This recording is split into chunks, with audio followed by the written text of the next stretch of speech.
Going to have a little audiovisual aid here today. A couple of reasons. Typically, my homilies have like 3 points. This one has 7. And we get to be my age, remembering 7 things is a little bit of a challenge.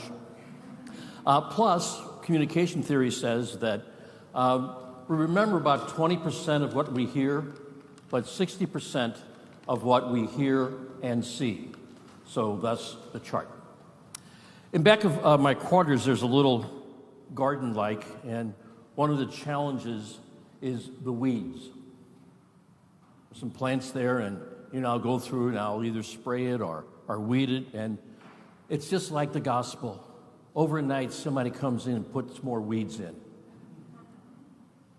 The point is, what are the weeds in our lives? What are the weeds that really keep us from allowing God to be the center of our lives? Going back to the Desert Fathers, they identified some what they called deadly sins. Pope Gregory I in 590 sort of finalized the list, talking about the 7 deadly sins. Thomas Aquinas, while supporting what Gregory said, changed them to the 7 capital sins. So let's talk about the 7 capital sins and a corresponding virtue in our lives. Lust. Remember back in the 50s when Hustler and Playboy magazines were the big way to take care of your lust? You'd go to the centerfold. Remember when the Pope was coming in 1999? Somebody attached a pornographic website to the official website of the Archdiocese. Incredible. Incredible how easy it is today for this capital sin to be part of our lives. You're not careful, practically any electronic device that you carry can lead you into that.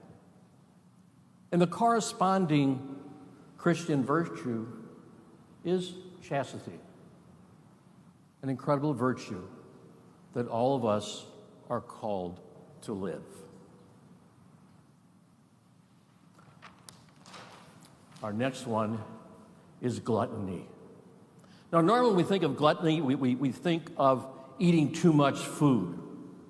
But again, Thomas Aquinas, in talking about gluttony, he talked about some other things. Not only eating too much food, but just getting the best food. The best food. I can only have prime beef. The best prime beef that there is. Also, he talked about anticipating meals. Just looking forward to the next meal. What's going to be in it? How much can I consume? Is it going to be the best of stuff? Corresponding Christian virtue is temperance. We live in a very excessive society where it's always more, more, more. But temperance is that virtue that holds us back in the best sense of that word. In the best sense of that word, holding us back.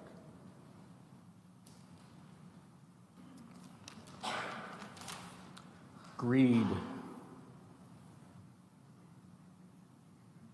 Again, I always want more. I marvel at the fact of all the storage places we have because I want more. I always want more. And in that greed, I tend to lock out others because it's about me. It's about me. The corresponding Christian virtue is charity, or some would say generosity. Being generous with the things that God has gifted me with. Recognizing that they're really not mine. They're really a gift from God.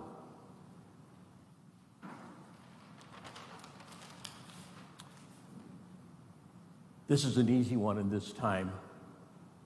In a sense, we're all called to sort of settle down, take it easy, distance ourselves from others. And maybe it leads to this, just sort of wasting our time. Again, some of the spiritual writers talk about how we can have spiritual sloth. We're gifted with the gifts of the Spirit, the 7 gifts of the Spirit. Do I really use those gifts, or am I lazy? Am I slothful in using those gifts? The virtue of diligence. Do diligence. Again, what am I called to do? What am I called to be responsible for?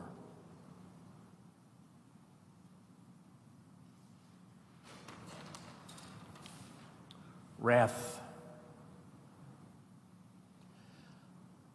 Again, we all talk about the times we get angry with someone. It can turn into wrath when we really look at how can I harm that person? How can I denigrate their character? How can I run them down? Make them feel little? That's the real weed of wrath. Not just being angry with someone, but running them down, tearing up their character. We're called to the virtue of patience. The virtue of patience. And again, we live in at least before the virus, a very fast-paced society. Very fast-paced society. And that virtue of patience really wasn't there. But yet, we're called to that virtue of patience. Envy.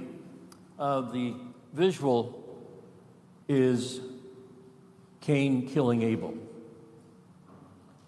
Cain was so envious of his brother that he murdered him.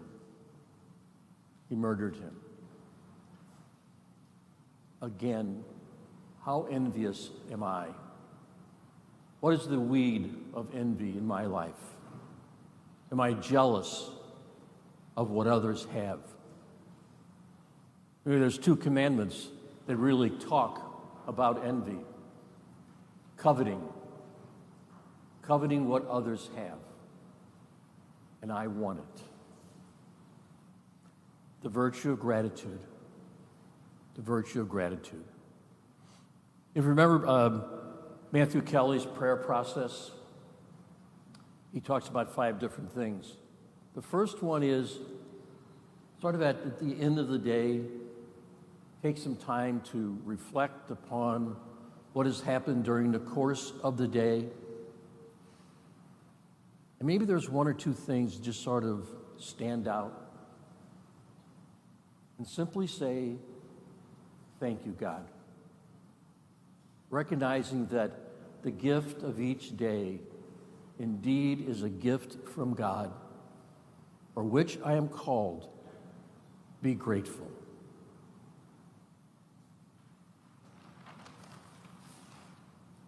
The big one, pride.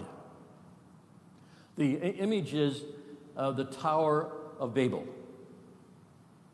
How this group of folks thought they were so good, they could build this tower that would reach to the heavens.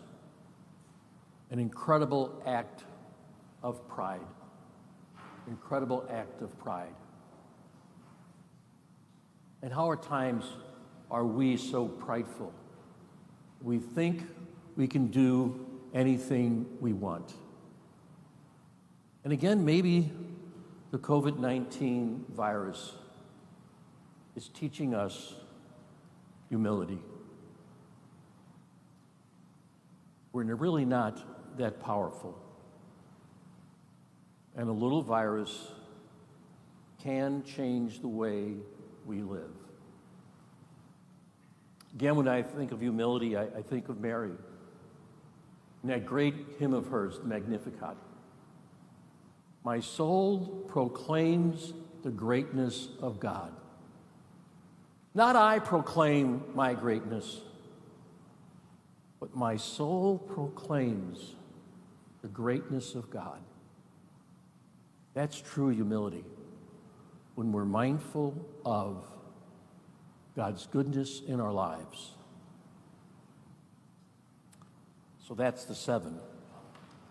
Here's one last one. This is an image of a human heart with various animals on it representing the 7 capital sins. An interesting image. If you want to really see the fullness of all this, go to Wikipedia, type in 7 deadly sins, and you'll have about 20-some pages to read. Okay? Remember, what are the weeds in my life? And what are the virtues? What are the God-given virtues that help me deal with those weeds, remove those weeds from my life?